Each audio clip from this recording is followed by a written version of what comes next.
Hello guys, welcome to my channel. ఇప్పుడైతే eagle cinema అయితే show అయితే అయిపోయింది. ఏమైనా తీసారా డైరెక్టర్ గారు సినిమాని ఒక రేంజ్ లో అయితే తీసారు. మాస్ మహారాజుని నిజంగానే మాస్ చేశారు. నాకు తెలిసి ఒక ఏంటంటే సినిమా చూస్తున్నంత వరకు గమ్ముల ప్రపంచంలో ఉన్న ఫీలింగ్ అయితే వచ్చింది. ఈ ముందు సినిమాని ఐ మీన్ ఏమంటారంటే పబ్జి ఆడేసి వచ్చి సినిమా తీసినట్టయితే నాకైతే అనిపించింది. ఇంకోటి అయితే సినిమాలోకి వెళ్ళిపోతే రవితేజ గారు అయితే యాక్షన్ కింగ్ లాగా అయితే ఉన్నారు. లుంగి కట్టుకొని కొన్ని గన్ సీన్ ఉంటాయి, అవైతే క్యాగ్ ఉన్నాయి. నిజంగా చెప్పాలంటే సినిమా అయితే మోస్ట్ వాచ్ చూడొచ్చు బాగా. నాకైతే నచ్చింది.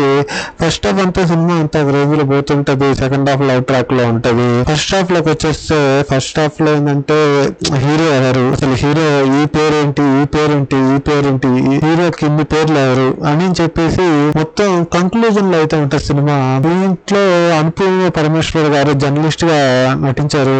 ఆమె కూడా ఆమెకి ఇచ్చిన రోల్ లో బాగా చేశారు. ఆమెకి ఇచ్చిన క్యారెక్టర్ కూడా బాగా చేశారు.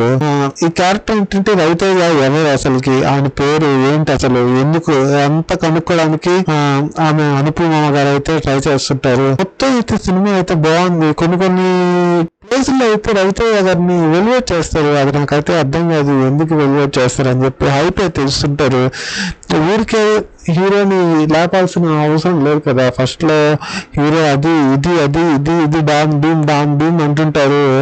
ఫస్ట్ లోని వెలివేషన్ భయంకరంగా ఇస్తుంటారు హీరోకి. అదైతే నాకు అర్థం కాదు ఎందుకని చెప్పేసి. సినిమా అయితే ఓవరాల్ గా బాగుంది. క్యారెక్టర్ వైజ్ గా మూవీ అయితే చాలా బాగుంది. నాకైతే నచ్చింది. క్యారెక్టర్ వైజ్ గా వచ్చేస్తే క్యారెక్టర్స్ అందరూ బాగా చేశారు. సినిమా వైజ్ గా అందరూ బాగా చేశారు. రవితేజ గారిని కూడా బాగా చూపించారు. నవదీప్ కూడా బాగున్నారు ఈ సినిమాలో, బాగా చేశారు. కొన్ని సీన్స్ కొన్ని డల్ గా ఉన్నాయి. నాకు అంతకైతే ఎక్కలేదు కొన్ని సీన్స్ అయితే. ఇంకా ప్లస్ పాయింట్స్ వచ్చేటప్పటికి ఈ సినిమాలో సినిమాటోగ్రఫీ బాగుంది. సినిమా రోల్స్ ఎవరికి ఇచ్చిన రోల్స్ వాళ్ళైతే కొన్ని దగ్గర మిస్ అయ్యాయి, కానీ కొన్ని దగ్గర బాగున్నాయి. అంతా బాగా అయితే చేశారు. ముఖ్యంగా కొంతమంది చిన్నపిల్లలు ఉన్నారు, చైల్డ్ ఆర్టిస్టులు. వాళ్ళకి ఇచ్చిన రోల్లో వాళ్ళు కూడా సూపర్ గా చేశారు. టోటల్ గా అయితే సినిమా కొన్ని దగ్గర అయితే డౌన్ అయింది, కానీ కొన్ని దగ్గర హైప్ అయితే ఇచ్చారు. సెకండ్ హాఫ్ తర్వాత అయితే ఒక ఫైట్ సీన్ ఉంటుంది. ఆ సీన్ అయితే ఒక రేంజ్ లో అయితే ఉంటుంది మొత్తం. ఇంకోటి వచ్చేసి ఆ దేవత మహంకాళి ఉంటుంది కదా, మహంకాళి చేతుల్లో వచ్చి గన్స్ వస్తాయి. ఆ సీన్ కూడా బాగుంది. హీరోయిన్ లవ్ స్టోరీ అయితే ఏదైతే ఉంటుందో సినిమాలో అది కూడా సూపర్ అయితే ఉంది.